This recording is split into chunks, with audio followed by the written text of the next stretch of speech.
Hello there and welcome to the first devlog of my game.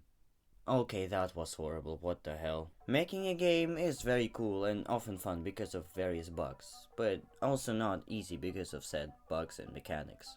As you can probably tell from the thumbnail and the title, I started making a game. Although I have made a few games before, they are mostly 2D games and those that aren't were never meant to be public, but more of a practice. I don't know anything about modeling, not much about level design, and have only done very simple AI for enemies, so this would be a pretty tough ask. This is going to be the first somewhat serious 3D game that I'm hoping to make. Welcome to Friday the 11th of July. So I'm making a game, more specifically a 3D FNAF game. For everyone who knows what FNAF is, great job, but for those who don't, into the naughty basement. So where was I? Alright, a 3D FNAF game. What do you need for a 3D FNAF game anyway? Okay, let's brainstorm a little. A 3D game, probably with free roam, but how do I make it stand out? I mean, there is thousands of FNAF fan games at this point. I don't want it to be boring. My first priority when making this game is kinda making it unique, but most importantly fun. We will keep this in mind for the ideas and maybe some unique attributes for the game. First things first, we need a map. I quickly made a map in Paint with the goal of making the pizzeria as confusing as hell. Why, you may ask? Well, I don't know, but I just thought that it would be pretty fun to see people suffer from my random decisions. And confusing the map I did, so much so that I even had to label all the rooms and still got lost at first. I take that as a win. By the way, for the map I used the Unity Pro Builder tool. Pretty convenient actually for modeling maps once I got the hang of it.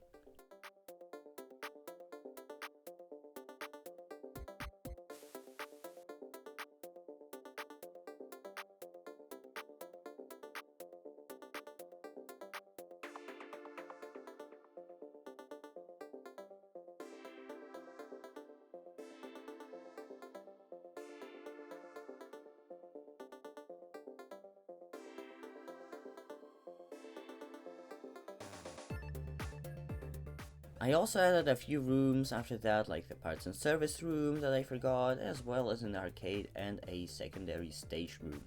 It was pretty hard to work on the door frames, but it was a matter of time before I managed to get it going. And also look at the amount of steps required. First, select the two edges that should make the frame and press this button to fill it. Then select the edges on the other side and press this button again. And then do the same at the bottom too, so it's not just a hole. Except this button just doesn't work, instead you have to press this button. But that's still not it, because you still have to select the top side and press this button to pull it down. And that's for every door. So small post edit, I actually forgot to mention that you have to press another button to actually make the door frames. After that, there was the first version of the player controller. You know, so you can actually move and rotate the camera. So the first version wasn't working quite as intended. But that didn't bother me much. To be honest, I had a lot of fun with it. At this point, it was already the next day and I did a bit of lighting before an English online lesson. I was kinda shocked by how much you can change the perception of the game in just 10 minutes. I mean, look at that. Like, it's literally just 10 minutes of work. Now that the past me is away, let me actually tell you how I even got the idea for this FNAF game. It was from a friend at school.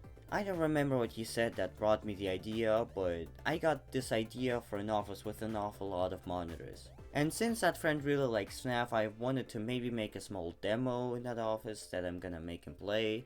Well, that was on a Tuesday, 3 days prior to when I started making the game. I kinda did it out of boredom, to be honest, but as a kid I actually dreamt of making a FNAF game and even tried to come up with some lore, so the idea is pretty old. And though it's not really a dream but rather a cool challenge now and the perception of FNAF has changed over the years, I still like FNAF.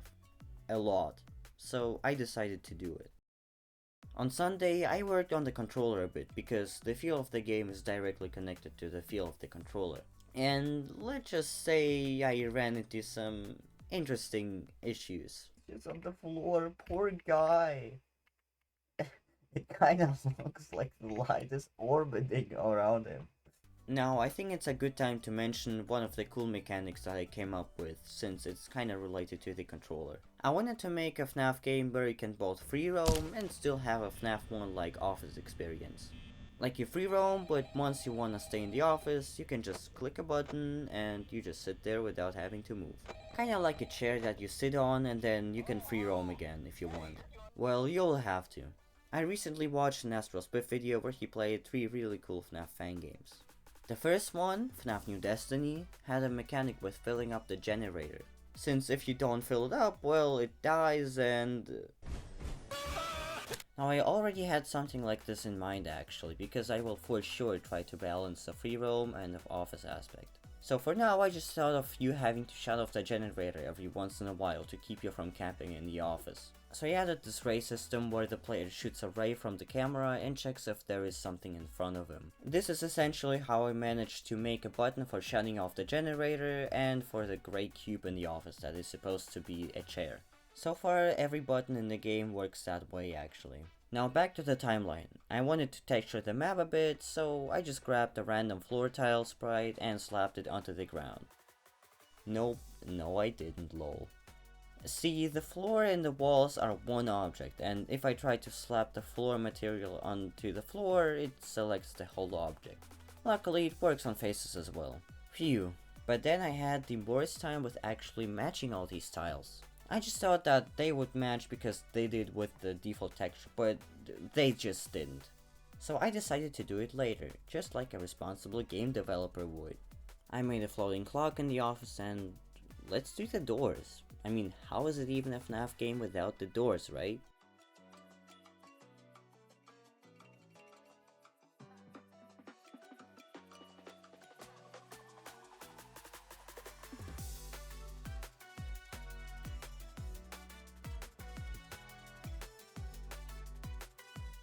Also, it's at that point where I told one of my friends about the game I was making and she actually said she can help me with the 2D stuff, since her drawing skills are quite a bit better than mine. Here's the first layout of the map that she drew.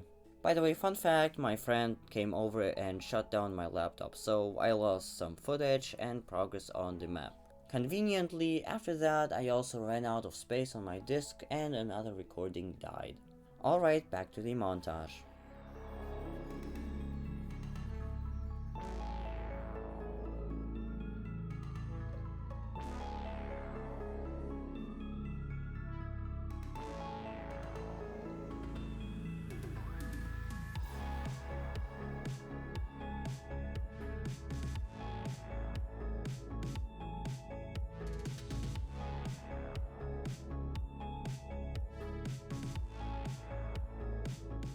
On the note of doors and the office section, I also decided to start doing the floor again, but I had to adjust some random settings in the map if it didn't match. At the end, I somehow managed to get it working, except for all the spots that I somehow missed.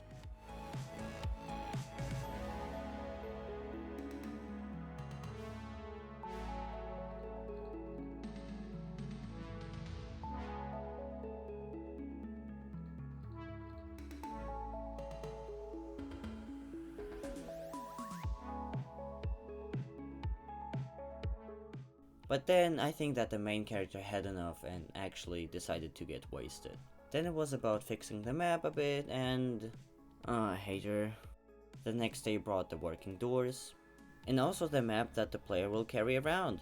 I actually really like this idea since I haven't really seen any FNAF games do that. So I'll take my dub there.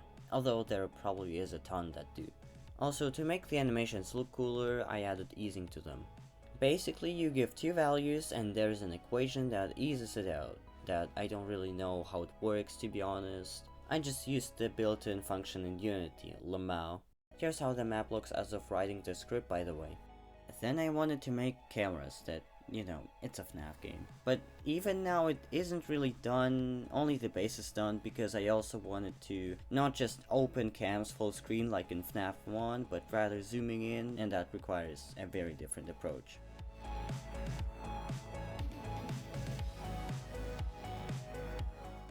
At this point in the evening, I added a more detailed clock that shows you the minutes, yet still is just floating text.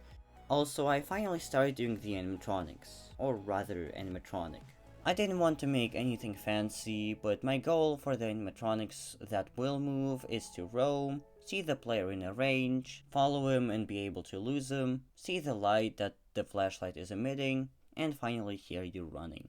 Actually, fun fact, when I implemented running into the game, the FOV or field of view would change, but that was scrapped for now. Anyways, I was just doing the roaming part. At the time, I was just making the animatronic move to a random room with checkpoints. The current system is very different, but I will explain it when it's more relevant. I also did something similar to the AI levels in FNAF 1. Basically how it works is that the animatronic rolls a number from 0 to 20. If it's higher or equal the AI level, the animatronic can move on about 5-second intervals. The AI for every animatronic is tied to each night. But what some may not know is that it also changes throughout the night, which I myself didn't know until I did some research, which I did only when the script was written. So I didn't add it to the game yet.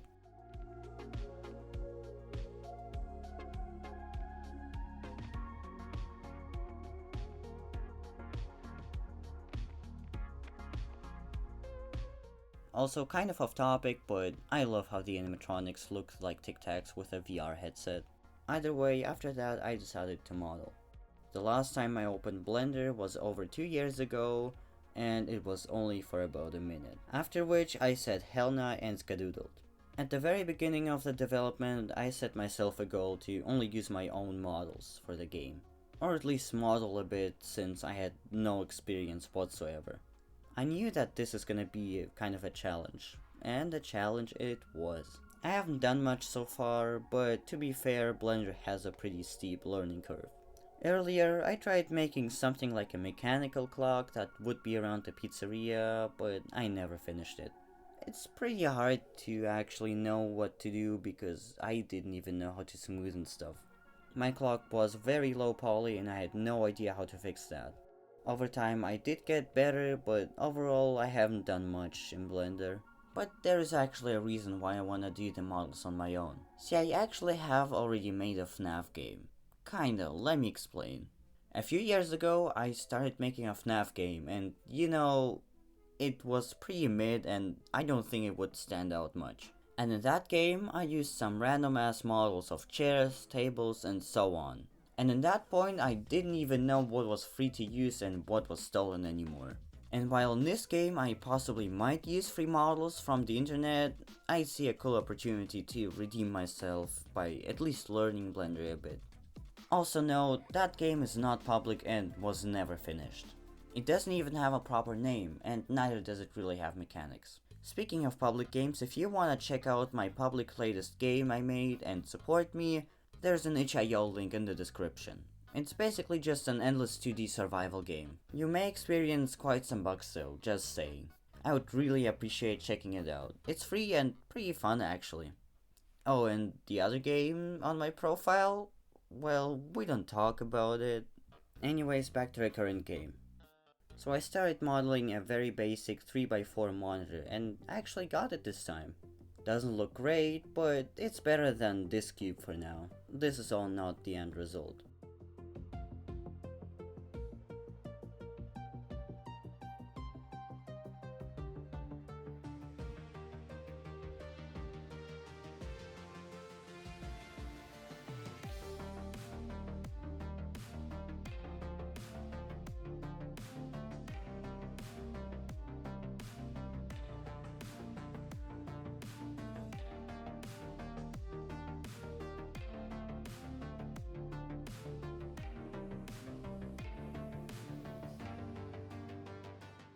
It was alright, but I wanted two versions of that, with the tilt and without the tilt.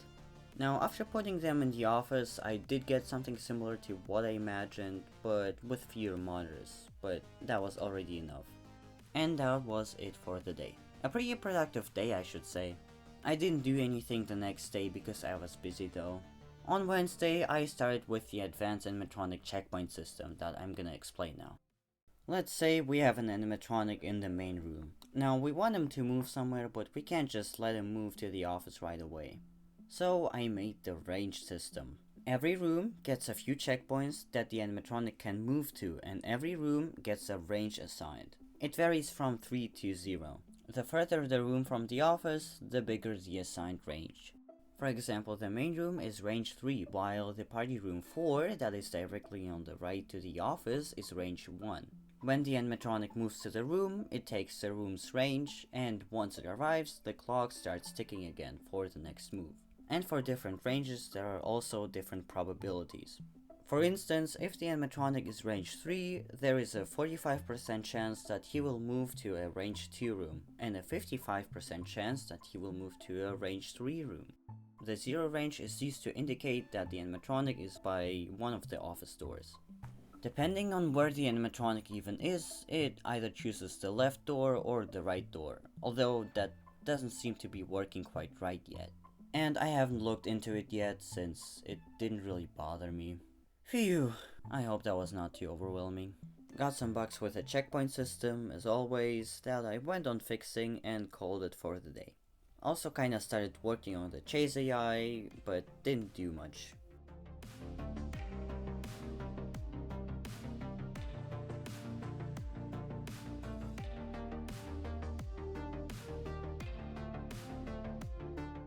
On Thursday, I didn't even plan to do anything with the game since literally my whole friend group came over for half a day, but it was surprisingly productive.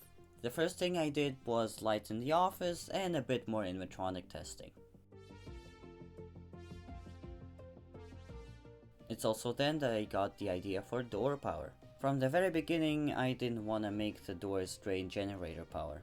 And I actually made a similar system to Graveyard Shift at Freddy's, where there is a bar that depletes when the door is closed and refills when open.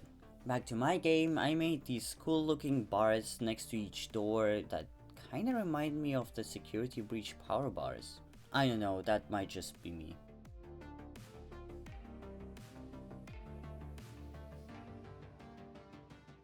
On Friday, I managed to get quite a lot done.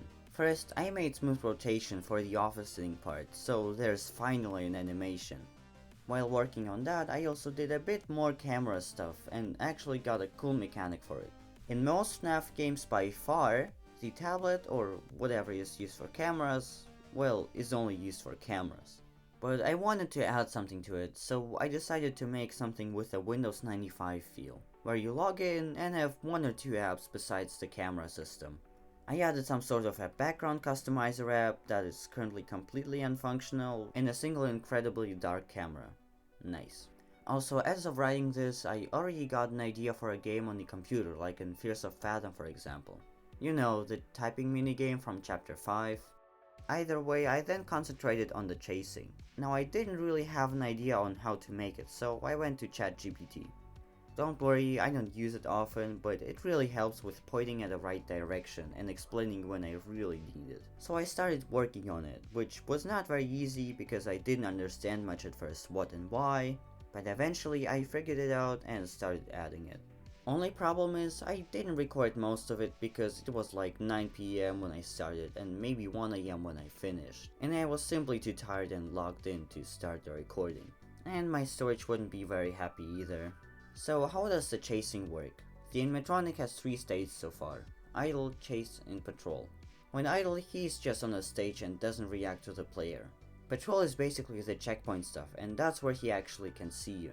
If you're close enough, the animatronic starts shooting rays in your direction. If it hits a wall, well, you're behind a wall and the animatronic should just ignore that.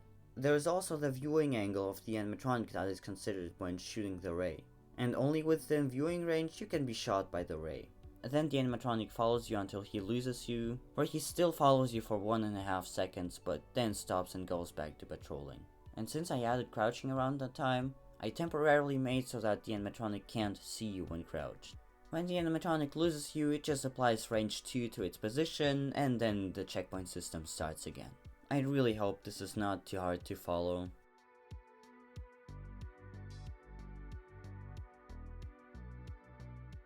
The day after, I just fixed a few funny bugs where the animatronic would run around the building if you closed the door to get to the other door, which was scary as hell sometimes, and that's it.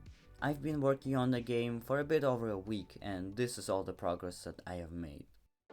Honestly, I'm very happy with the result, considering that it was only a week and the game actually managed to scare me a few times during testing. I really like the ideas that I got for this game so far, but it is likely gonna be pretty hard to actually make since I also started the challenge with modeling.